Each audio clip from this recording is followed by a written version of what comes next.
Nous invoquons les prêtres du phare et du Vodun, de l'au-delà et de la vie. Nous invoquons nos ancêtres. Nous invoquons toute la famille du culte Vodun et phare et nous vous adressons nos respects en vos rangs et qualités. À ce titre, nous proclamons Mijavalu Jisaboko Gongoboko Atoboko Abikoboko Boko Lonton Leboko Nogbeton Le Mijavalu Mikakakaka Mika Pobio Kakariji. De même, nous invoquons les Vodunons de l'au-delà et de la vie et nous les saluons et leur adressons nos respects. Nous disons et nous rentrons dans le temple du phare de Bokon Fasega pour poursuivre nos travaux sur le signe Wolimeji en ce 4e dossier. Alors, dans ce 4e dossier, il est question d'un fait que Lien a l'habitude, d'un acte que Lien a l'habitude de poser, c'est-à-dire le vol. Le phare en parle ici et demande au sujet Wolimeji d'éviter à tout prix d'être dans la tentation de voler, car c'est un acte que certains sujets Wolimeji aiment faire. Il y en a parmi les sujets Wolimeji, ce n'est pas eux tous. Donc, il arrive que ce signe-là influence son favi à des moments donnés et ils ont l'habitude de s'accrocher au bien d'autrui, ce qui ne leur appartient pas. Eh bien, ils se mettent à voler systématiquement et ce n'est pas bon. Donc, Lien, puisque c'est de lui qu'il s'agit dans cette histoire, puisqu'il est l'acteur principal du signe Wolimeji, nous voilà encore avec lui dans ce conte qui se déroule et qui tombe sur le village du roi Métal-Enfin, où Lien posait un acte qui lui a été reproché par le roi. De quoi s'agit-il concrètement? Et chaque jour qui se levait, il faudrait forcément que un riverain ou bien un habitant du village du roi Métal-Enfin aille chez le roi porter plainte comme quoi, eh bien, dans sa maison, que tel animal avait disparu, Ce problème avait été donc réglé entre-temps et cette fois-ci, c'est toute une autre histoire. Le roi Métal-Enfin avait interdit que dans son pays, si un animal meurt, il ne sera pas enterré. L'animal doit être jeté sur les tas d'ordures et rester là jusqu'à se décomposer complètement. Mais les villageois ont constaté qu'à un moment donné, Lien a commencé par venir chercher et manger les cadavres des animaux. Cela avait été aussi interdit par le roi Métal-Enfin. Le roi Métal-Enfin avait estimé que si un animal est vivant et qui se laisse attraper par les prédateurs, ça fait son problème et ils vont le manger. Mais si l'animal est déjà mort, qu'il est interdit à tous les prédateurs, l'hyène y compris, n'est-ce pas, de les toucher. On doit respecter le cadavre des animaux déjà morts par eux-mêmes et ne pas les souiller. Et donc, au pays du roi Métal-Enfin, tout le monde connaissait ces interdits. Mais l'hyène s'étant mis à aller chercher les cadavres d'animaux sur les tas d'ordures et les manger systématiquement, une plainte avait été formulée au roi Métal-Enfin qui a fait des enquêtes et qui a constaté que ce que les villageois disaient était vrai. Alors, il convoqua Lien une nouvelle fois et lui fit comprendre qu'il lui est parvenu une plainte à son encontre, comme quoi il allait chercher les cadavres des animaux sur les tas d'ordures et qu'il les mangeait. Qu'il ne veut plus jamais voir ça. Et donc, Lien s'est enflammé, s'est énervé et a commencé par parler avec arrogance au roi, comme quoi il a mangé des animaux vivants ici. On lui a dit, on le lui a reproché. Et il vient manger, et c'est eux-mêmes qui lui ont encore donné ce droit-là de manger les animaux vivants. Maintenant, il laisse les animaux vivants, il s'attaque aux animaux qui sont déjà morts et jetés sur les tas d'ordures. Et on doit encore se mettre à lui reprocher cela. Alors, qu'est-ce qu'il doit faire pour paraître bon ou un bon individu dans ce village? Que lui, il est fatigué. Il estime que le roi, mettons l'enfant, est trop protocolaire et que lui, il est fatigué. Alors, il s'énerva et donc quitta la maison du roi mettant l'enfant, le palais du roi mettant l'enfant avec nervosité. Il se rendit donc dans une brousse où tout son désir était de se transformer en un être humain. Alors, puisque son désir de se transformer en un être humain était si ardent, eh bien, il réussit à se transformer en un être humain et est disparu du pays de Métal-en-Fille. Alors, il se réfugia dans le pays d'à côté. C'était le pays du Fa, qui, c'est comme si on quittait par exemple le Bénin pour se rendre au Togo.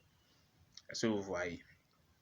Donc, Lien Djanourla, s'étant énervé, s'est transformé donc en humain et il a quitté le village du roi Métal-en-Fille pour, n'est-ce pas, se réfugier dans le village du Fa, dans le pays du Fa, qui était côte à côte. Les deux pays étaient côte à côte. Et donc, il s'est retrouvé de l'autre côté. Alors, arrivé là-bas, il a commencé par exercer le métier de forgeron.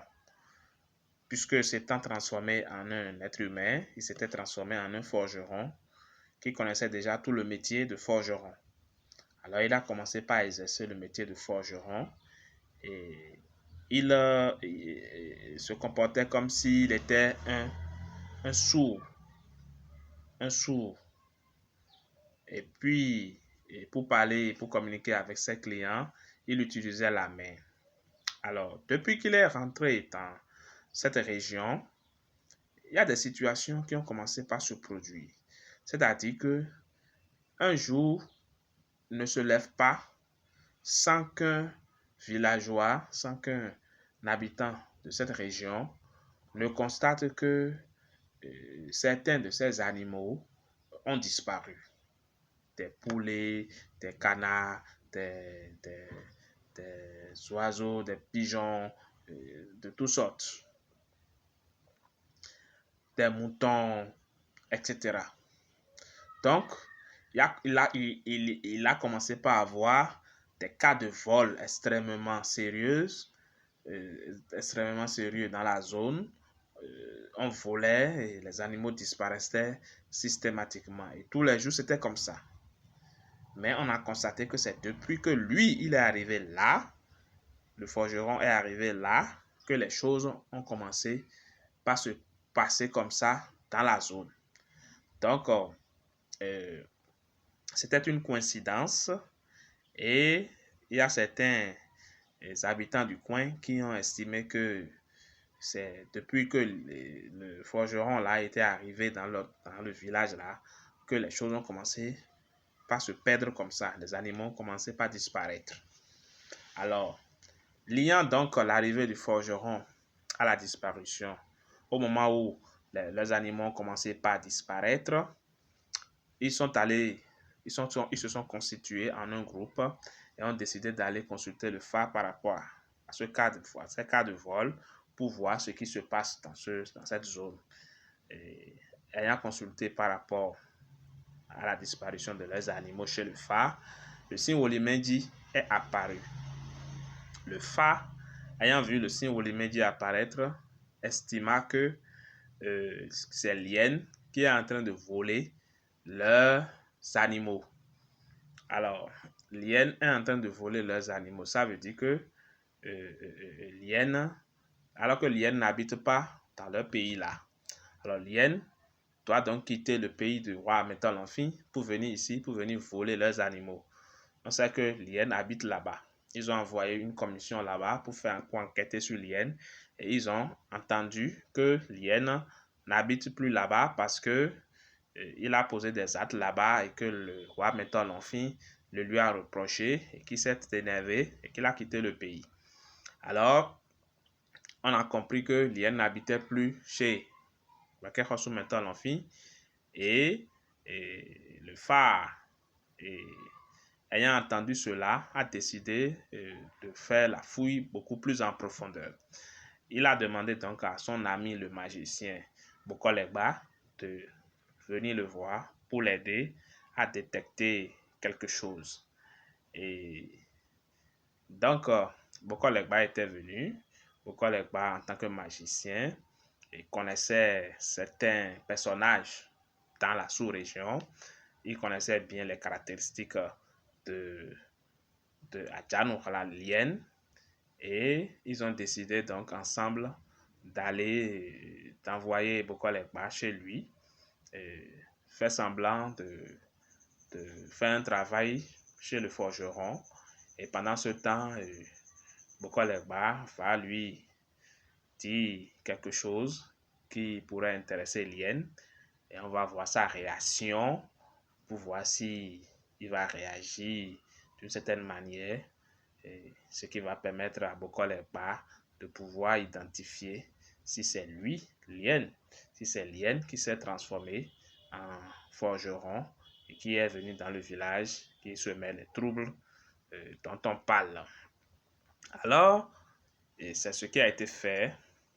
Et pendant qu'il faisait le travail à Lien, Lien lui a dit, mais mon gars, est-ce que tu sais que il y a plein d'animaux qui sont morts, des poulets, des canards, des pintades, des pigeons et des moutons qu'on a jetés sur la voie là-bas. Il a dit, où ça? Il a ouvert la bouche pour la première fois qu'il est venu dans ce pays. Il a demandé, où ça? Où est-ce qu'on a jeté ces animaux-là? Or, depuis qu'il est arrivé là, il s'est toujours fait passer pour un sourd d'oreille. Est-ce que vous voyez? Il s'est toujours fait passer pour un sourd d'oreille. Et le jour-là, il a parlé. Dès qu'il a entendu parler d'animaux morts jetés sur la voie là-bas, il a réagi. Sa réaction est le premier élément qu'il a trahi auprès de Bokolegba. Deuxième élément qu'il a trahi auprès de Bokolegba, c'est qu'il a une voix fine. Elle a une voix fine, Lien quoi. Elle a une voix fine, très fine. Une voix qui ressemble un peu à lorsqu'on parle et qu'on utilise les narines pour faire passer la parole dans les narines. La voix fine auquel cela ressemble, c'est une voix de cette nature que Lien possède. Et donc, pendant qu'il parlait, qu'il répondait pour tomber dans le piège de Bokolegba, eh bien, Bokolegba s'est rendu compte que c'était la voix de Lien. Est-ce que vous voyez? Il a donc compris que notre forgeron était bel et bien Lien, déguisé en être humain. Est-ce que vous voyez? Donc, ayant compris que notre forgeron était Lien, Bokolegba lui a dit qu'il vient, qu'il faut qu'il aille chercher de l'argent pour lui payer le travail qu'il était en train de lui faire. Bokolegba le connaissait très bien, la connaissait très bien. Et donc, il a choisi, il a compris que c'était Lien. Et donc, il est reparti dans la maison du phare et a annoncé à toute l'assistance qu'il vient de détecter avec la dernière précision le voleur. Puisque le phare a déjà détecté le voleur et que le voleur c'était Adjanukhala, c'est-à-dire Lien, lui, il vient de détecter que l'autre forgeron est Lien, car il connaît un certain nombre de caractéristiques de Lien dont il vient d'attraper le plus important. Et donc, il dit cela au phare, il le reconsulte Et ensemble, ils ont donc compris que effectivement, ce que Bokol-Egba disait, c'était la vérité absolue. Alors, ensemble, et donc toute l'assistance s'est levée et se sont dirigés vers la maison du forgeron. En le laissant dans son atelier, bien sûr, ils sont allés dans sa maison, inspecter la maison du forgeron. Et une fois là-bas, ils ont vu des poulets attachés, des moutons attachés, des bœufs attachés, tous les animaux qu'il avait volés et qu'il n'avait pas encore pu manger. Il les a attachés, c'était dans une corde.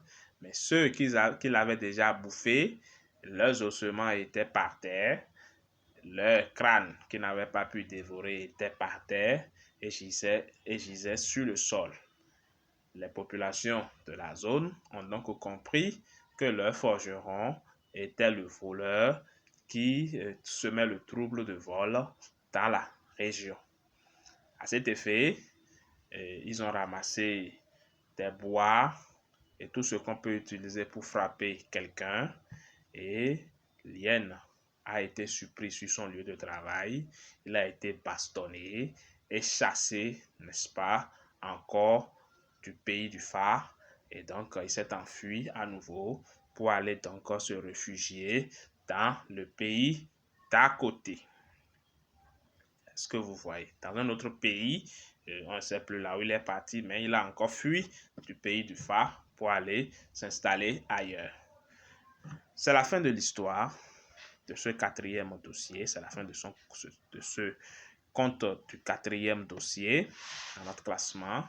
Et le phare informe les natifs Wolimeji, c'est-à-dire ceux qui ont eu le signe Wolimeji au Fazoum et ceux qui ont fait le fascissin du signe Wolimeji et même ceux qui ont consulté le signe Wolimeji à un certain propos, que s'ils ne savent pas faire une histoire de vol, va les rattraper.